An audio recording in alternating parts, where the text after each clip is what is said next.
इस केस में भी पति पत्नी और वो की कहानी सामने आई है। शादी के सिर्फ 14 दिन बाद ही पत्नी और उसके प्रेमी के साथ मिलकर अपने पति की हत्या की। महिला ने सुपारी दी। मर्डर के लिए 2 लाख रुपए भी हत्यारे को दिए गए। पुलिस के खुलासे के बाद हर कोई हैरान रह गया है। दरअसल औरैया की वारदात का पैटर्न बिल्कुल मेरठ के सौरभ हत्याकांड की तरह ही है, जहां एक शादीशुदा महिला ही अपने पति की जान की दुश्मन बन गई। दोनों घटनाओं में प्रेमी के साथ मिलकर महिलाओं ने अपने पति की हत्या करवा दी। 2 तस्वीरें आपको दिखा रहे हैं। पहली खबर औरैया से, और देखिए ताजा मामला आपको बता रहे हैं। इससे पहले मेरठ हत्याकांड को लेकर तो लगातार जांच पड़ताल हो रही है, और जैसे जैसे पुलिस जांच कर रही है वैसे वैसे कई बड़े खुलासे हो रहे हैं, और ये खुलासे लोगों को हैरत में भी डाल रहे हैं। लेकिन अब औरैया से एक और केस, और पैटर्न बिल्कुल मेरठ जैसा ही, जैसा हत्याकांड वहां पर हुआ।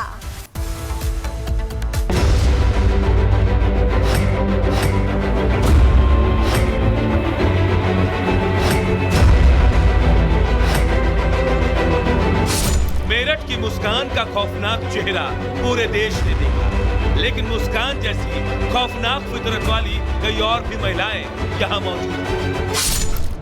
मेरठ से ही खुद 100 किलोमीटर की दूरी पर औरैया जिला है, जहाँ पत्नी ने अपने प्रेमी के साथ मिलकर पति की हत्या करवाई, और वो भी शादी से महज 14 दिन बाद।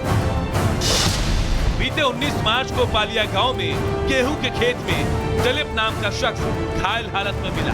पुलिस ने घायल को अस्पताल में भर्ती कराया, जहां इलाज के दौरान उसकी मौत हुई। मृतक के भाई ने थाने में FIR दर्ज कराई। छानबीन में पुलिस को पता चला कि दिलीप की हत्या की साजिश उसकी पत्नी प्रगति ने ही रची थी। पत्नी ने अपने प्रेमी के साथ मिलकर हत्या की सुपारी दी। सुपारी 2 लाख रुपए में तय हुई थी। प्रगति यादव द्वारा अपना प्रेमी अनुराग यादव को ये बताया था कि काफ़ी अमीर है दिलीप, और अगर उनको हमारा रास्ते से हटाएंगे तो हम लोगों को बहुत अच्छा तरीके से साथ में जीवन जी सकता है। अनुराग यादव ने अपना दिलीप यादव का हत्या करने के लिए एक टीम जोड़ दिया, जिसमें रामजी नागर मुख्य सरगना रहा है, और उनको 2 लाख में बात भी किया था। इस घटना में 1-2 और अभियुक्त है, जिसको पुलिस आइडेंटिफाई किया गया है। गोपनीयता के कारण उनका नाम अभी पब्लिक नहीं कर रहा है। मामले का खुलासा तब हुआ जब जांच के दौरान पुलिस ने CCTV कैमरे को खंगालना शुरू किया। फुटेज में सुपारी किलर मृतक दिलीप को बाइक पर बिठाकर खेतों की तरफ ले जाता दिखाई दिया। पुलिस ने सख्ती से पूछताछ की तो सारा मामला खुलकर सामने आ गया। Bureau report, Republic Bharat. तो एक और मर्डर केस सामने आया, और ऐसे में पीड़ित के परिवार का कहना है कि आरोपी पत्नी की साजिश की किसी को भनक तक नहीं थी कि वो इस तरह से एक बड़े कत्ल को, एक बड़े अपराध को अंजाम दे सकती है। 15 दिन पहले युवक की शादी होती है, और उसके 15 दिन बाद ही जो उसकी पत्नी है उसने उसकी हत्या की साजिश रच दी और उसकी हत्या को अंजाम दिला दिया। दरअसल इस वक्त हम मौजूद हैं औरैया में, और आपको बता दें यही वो घर है जहाँ पर जो लड़की है वो शादी होकर के आई थी, और उसके बाद ही से लगातार अपने जो प्रेमी है उससे संपर्क में रही, और उसके बाद इसकी जो हत्या है उसको अंजाम दे दिया। हमारे साथ परिवार के कुछ लोग मौजूद, उनसे बात करते हैं। सर, कैसे ये पूरी घटना हुई, चूँकि आप लोग परिवार के ही हैं, और क्या जबरन शादी कराई गई थी? नहीं, वो तो लड़के और लड़की की जो है इच्छा से शादी हुई थी। परिवार वालों की ऐसी कोई इच्छा नहीं थी जो शादी हो, जो मुझे मालूम है।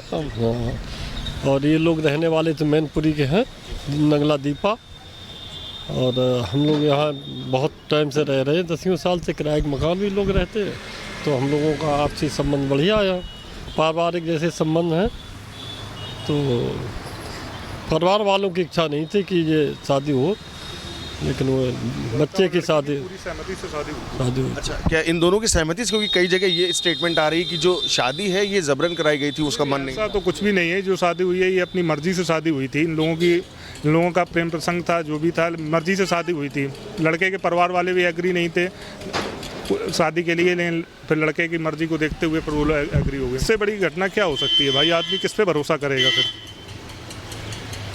लड़का बहुत ज़्यादा ही सीधा था, वो भोला था, वो अपने भोलेपन का शिकार हो गया। मतलब वो कहीं और बात करी, कुछ इस तरह का मामला भी है? ये सारी चीज़ें हम सर नहीं बता सकते हैं, क्योंकि हम लोग तो बाहर रहते हैं ना, घर के बाहर की हम लोग होते हैं।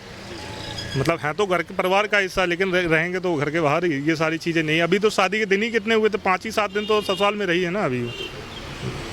चौथी में गई थी, उसी दौरान ये पूरी साजिश को उसने रचा। हाँ, साजिश रचा था। वहीं से नंगला दीपा से यहाँ से किराए के मकान रह रहे, हम लोगों का पारिवारिक संबंध है, लेकिन वो लड़की विदा करके वहीं सीधी गई थी मैनपुरी नंगला दीपा।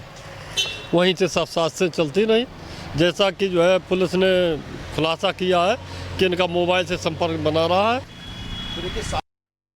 सर, क्या पूरी घटना थी, क्या मोटिव था जो प्रगति है उसका इस हत्या के पीछे? 19 तारीख को 112 के माध्यम से थाना सहार को सूचना मिला कि गेहूं का खेत में एक व्यक्ति का बॉडी पड़ी है, जिसमें ऐसे प्रथम दृष्टया लग रहा है कि कुछ लोग उनको मारा पीट करके छोड़ दिया है।